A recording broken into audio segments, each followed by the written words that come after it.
All right, folks, we're down to our final couple of days here. And today's animal of the day is this guy, the black-legged tick, otherwise known as the deer tick. Excuse me. Yes, he's very famous nowadays. And to be honest, he's a good example of a species that has moved into our region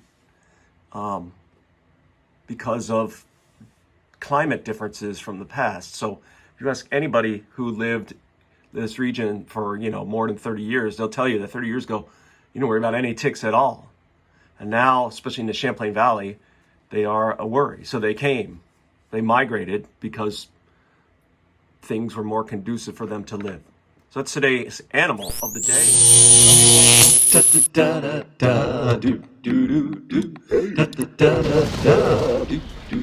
All right. Hey now. Mr. Kovacs class. It's Mr. Kovacs class. You might learn a ton. It's Mr. Kovacs class. He's interested too. It's Mr. Kovacs class. And he's super cool. It's Mr. Kovacs class. All right, so the black-legged tick. I mean, you probably know a little bit about ticks, right? There's different types of ticks. They're very small. They're arthropods. They are arachnid arthropods, so they're related to spiders and mites, that is 8-legged. Although interesting, little baby deer ticks only have 6 legs. When they grow, they put a couple more legs on. Imagine that, that'd be cool. And ticks are a good example of incomplete metamorphosis, right? They just kind of get bigger. And to do this, in all species of tick, they need a blood meal, all right? So they're born, and then they have to find something to suck blood out of. When they suck enough blood, they can then get out of their old skin and grow a new one. Then they need to suck blood again. Then they need to get out of their skin and grow a new one. And then perhaps suck blood one more time, right? And then that's it. So a typical deer tick will probably only feed 1, 2, 3 times in its whole life. Maybe 4 times, especially the females will definitely feed if they have a brood, if they have baby ticks, because they, the energy they get goes to growing those little ticks. There are other ticks too, but we're going to focus on the black-legged deer tick. Yeah, and that's what it looks like after a blood meal. Can you imagine if you could fit so much food in your body, you'd grow to like 50 times your regular, that's crazy. And then they just fall off. I mean, we probably talked about this before, but they can't jump. Ticks can't jump, all right? And so what do we worry about with ticks? Of course, we worry about diseases. In particular, today I want to talk a little bit about Lyme disease. And Lyme disease is an interesting disease. It's called Lyme disease. It has nothing to do with the fruit. It has everything to do with Lyme, Connecticut, which is where this disease was first kind of identified. Lyme disease is a bacterial infection, okay? So Lyme disease is not actually caused by ticks. Ticks are not born with the ability to give you Lyme disease. Ticks have to feed on something that has Lyme disease and then transfer it to you. Okay, so Lyme disease, the disease is caused by a bacteria. And this bacteria is a type of bacteria we call spirochete.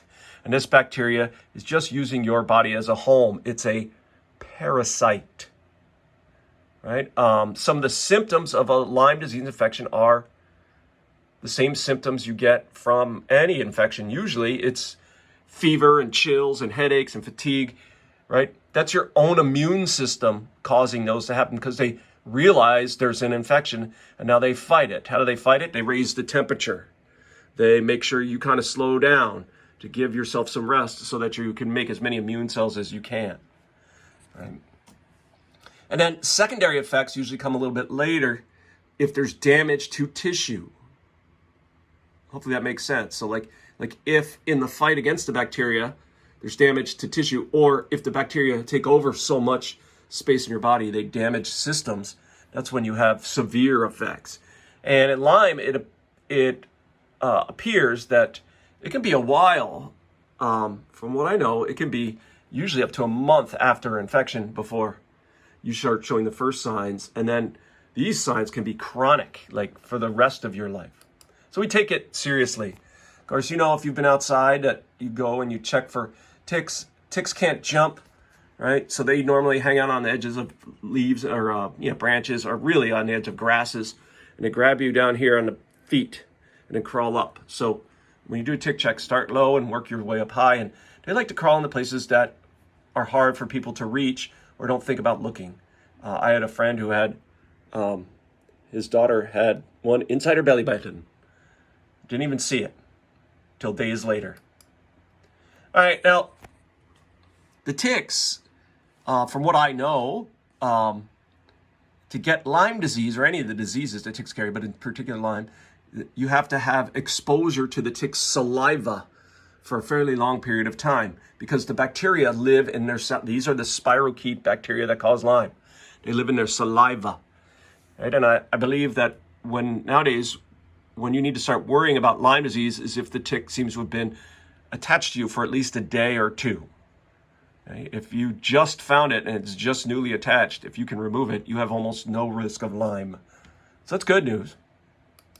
But let's look at these bacteria. Remember, they're alive. They're living things. These guys are prokaryotic. That is, they have no nucleus. They have cytoplasm, cell membrane, and then they have an extra layer of protection, kind of an outer membrane. That's true of a lot of bacteria. And these guys are cool because they have a flagellum, but their flagellum actually runs through the inside of their body. So when their flagellum wiggles, like like Eugene, the Euglena, their whole body wiggles. So we call them spirochetes. They make these kind of... Anyway, they're just looking for places to get nutrients. That's all they're doing. So what happens if you get a bunch of spirochetes? How do you fight them? You've got to use your immune system. You've got different types of white blood cells. In the case of bacterial infections, it's most important are going to be these guys, the lymphocytes, T cells, especially B cells, and these guys called neutrophils, and then these guys called monocytes or macrophages. Right? So neutrophils are probably the key. What neutrophils do they are the bacteria-destroying cells. Now, to help them destroy bacteria, your B cells make antibodies, things called antibodies.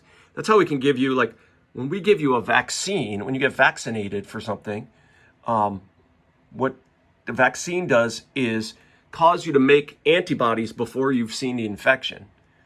It works really well for pretty much everything. Now, there are lots of different types of infections, so some vaccines you get once and you have them for life. Some you have to get a booster shot. Bacteria are harder to kill, but they can be killed. Viruses can't be killed, so antibodies are extremely important in viral infections. Okay, so antibodies basically disable the bacteria. They can't move very well, and then these cells, these neutrophils, come on in and eat them. Okay. Now, you probably know this, but if you have a bacterial infection, you might be able to use what's called an antibiotic. An antibiotic is a chemical specifically designed to destroy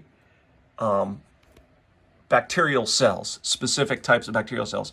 The first antibiotics were not discovered until the mid-20th century by a guy named Alexander Fleming, who famously discovered penicillin when he left a moldy sandwich near a bacteria specimen and noticed that any bacteria near the mold died.